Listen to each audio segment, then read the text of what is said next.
വടകരയിൽ നിന്ന് തൃശ്ശൂരിലേക്കുള്ള ദൂരം 165 കിലോമീറ്ററേ ഉള്ളൂ.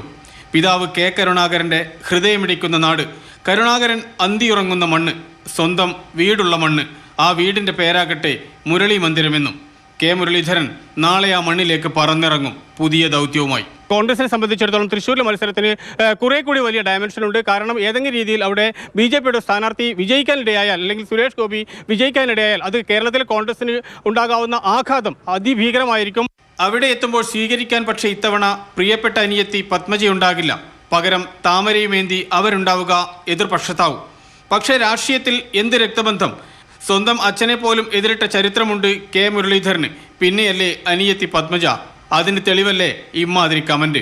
വർക്ക് അറ്റ് ഹോമുള്ള ആൾക്കാർക്ക് ഇത്രയൊക്കെ സീറ്റ് കൊടുത്ത, ഇത്രയൊക്കെ സ്ഥാനം കൊടുത്ത പോലെ ഞങ്ങളൊക്കെ ഒരുപാട് കഷ്ടപ്പെട്ടിട്ടുണ്ട്. അത്രയൊക്കെ അവർ കഷ്ടപ്പെട്ടിട്ടോ എന്നുള്ളത് ഞാൻ അതിനെക്കുറിച്ച് പറയുന്നില്ല. പത്മജ എടുത്തുകൊണ്ട് കാൽ കാശിൻ്റെ ഗുണം BJPക്ക് കേരളത്തിൽ ഉണ്ടാവില്ല. പാർട്ടി ഏൽപ്പിച്ച ദൗത്യമാണ് പ്രധാനമെന്ന് കുലുക്കമില്ലാതെ പറയും മുരളീധരൻ. ഇത്തവണ ദൗത്യം സുരേഷ് ഗോപിയെയും സുനിൽകുമാറിനെയും തോൽപ്പിക്കുക എന്നതാണ്. അതും ഏറ്റെടുത്തു കഴിഞ്ഞു. കഴിഞ്ഞ തവണത്തേക്കാൾ ഉയർന്ന ഭൂരിപക്ഷത്തിന് പ്രിയപ്പെട്ട ശ്രീ കെ മുരളീധരനെ വിജയിപ്പിക്കാനുള്ള എല്ലാ പ്രവർത്തനങ്ങളും ഞങ്ങൾ തുടങ്ങിക്കഴിഞ്ഞു.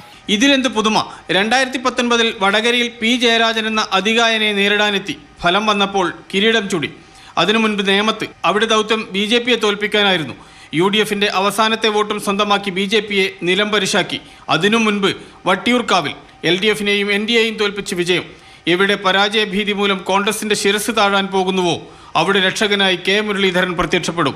അതാണ് കോൺഗ്രസിന്റെ പുതിയ തലവാചകം. CK Vijayan, Mathrubhumi news, Kozhikode.